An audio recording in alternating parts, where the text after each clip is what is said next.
Coach, we haven't heard from Coach Malzahn, but just from you and your perspective, you've been in that position where you're one of the hotter names in college football. What is that like, to have your name being thrown in the ring and all of that experience? As I've said many times, I've got a staff of great coaches, and they're all good in their own right at different things. They're all going to be guys that are going to be desirable. And certainly when you're successful and you've had a year like we've had now, a lot of our guys are going to get attention, and rightly so. And it's flattering when you're in those shoes. There's no question about it. But the thing that I'm most proud about our staff, coaching staff, is that they're very focused on one thing right now, and that's to win one more game. And that's kind of where we're at.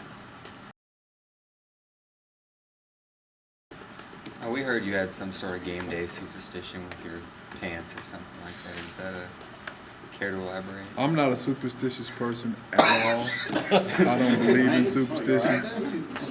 It was game one, and one of the assistants, who's pretty irresponsible on our staff, I was looking for my pants, and he had them on. So I said, "Troop, look, give me my pants." So he gave me my pants, and so the next week, Coach Boulware said, "Hey, Troop, you got to put Luke's pants on again." So reluctantly, I gave him my pants. So that's been for 13 consecutive weeks, and we'll make it 14 on January 10th.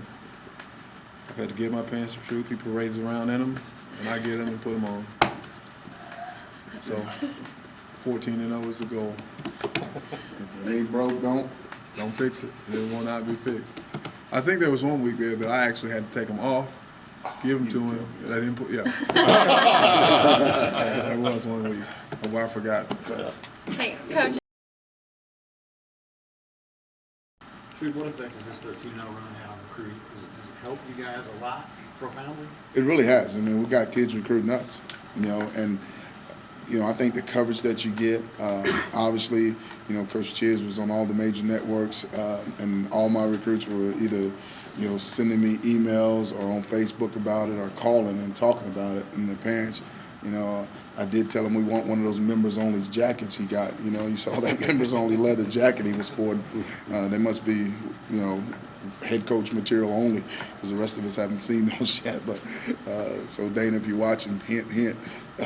But it did help, because even the kids were telling us what he had on, and they were talking about what the reporters asked them and things like that. So when you get that type of coverage, obviously it helps in recruiting, because it reaches all across the United States. I mean, it's not just regional; it's all over the place. I mean, we had a kid from California that sent an email about Auburn, and it's because he saw Chiz on ESPN.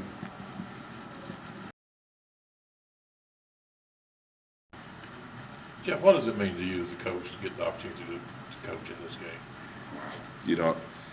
I keep getting people, my friends and family, people that, will text or call or something like that, and, will say, "Hey, what's it like?" Or, "Can you believe you're playing in this game?" And, you really, at least at this point, you don't really even think about that.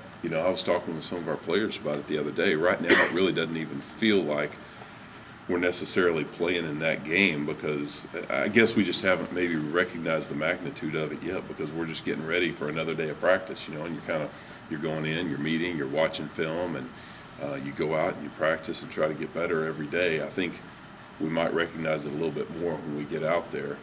But I've had people ask me before, "Have you ever coached in a national championship game before?" I hadn't even coached in a BCS game before, Not a whole lot of years ago, I was coaching at a Division III school, just glad to be playing every Saturday. So I'm just thrilled to have the opportunity, and I think we'll recognize how big a deal it is once we get out there, probably.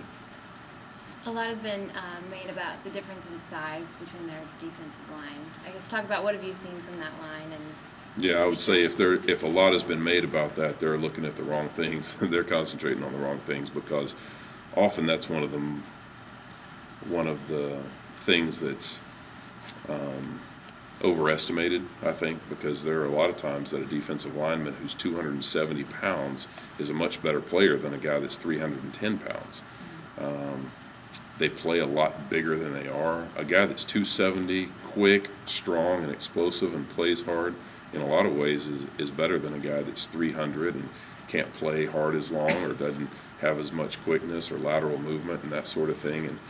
And in no way whatsoever do I see that as a deficiency in their defense. And really, the scheme that they run makes it challenging to run the ball against. And so they do a really good job, and their scheme is somewhat unique. So it'll be a challenge for us. And I've got a lot of respect for those guys because they play really, really hard. I think maybe more than anything else, that's what sticks out to you on film is just the fact that those guys don't ever give up on a play.